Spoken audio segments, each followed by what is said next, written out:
మనము క్రైస్తవ జీవితాన్ని జీవిస్తూ ఉన్నాం. మనమెవరు క్రైస్తవులుగా పుట్టుకతో ఎవరు క్రైస్తవులు కాదు. మనము ఈ లోకములో పుట్టిన తర్వాత క్రైస్తవులయ్యాం.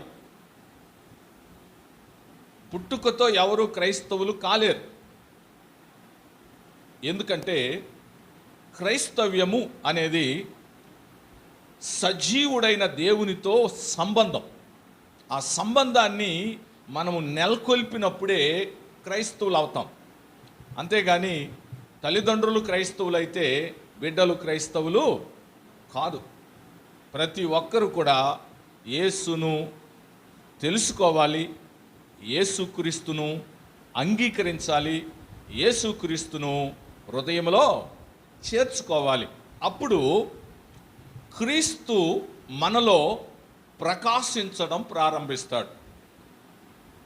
క్రీస్తు మనలో ప్రకాశిస్తే అది నిజమైన క్రైస్తవ జీవితం.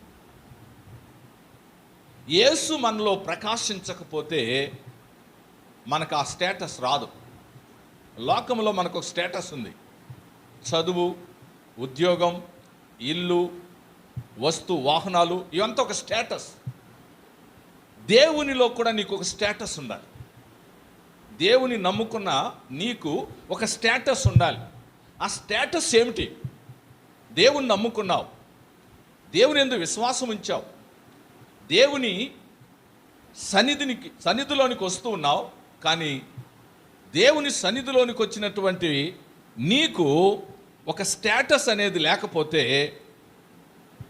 నీకు క్రైస్తవ జీవితం రుచించదు. పరిశుద్ధ లేఖన భాగంలో ఎఫెసీ పత్రిక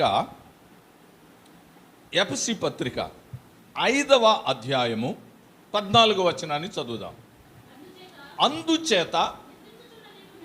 అందుచేత నిద్రించుచున్న నీవు మేల్కొని మృతులలో నుండి లెమ్ము, క్రీస్తు నీ మీద ప్రకాశించునని ఆయన చెప్పుచున్నాడు. దేవునికి స్తోత్ర. ప్రభు అయిన యేసు క్రీస్తు నీలో ప్రకాశించడానికి మృతుల్లో నుండి లే అని దేవుని వాక్యం మనతో మాట్లాడుతుంది. మృతమైన వాటిని విడిచిపెట్టు, నీవు లే. నీలో దేవుడు ప్రకాశించాలనుకుంటూ ఉన్నాడు.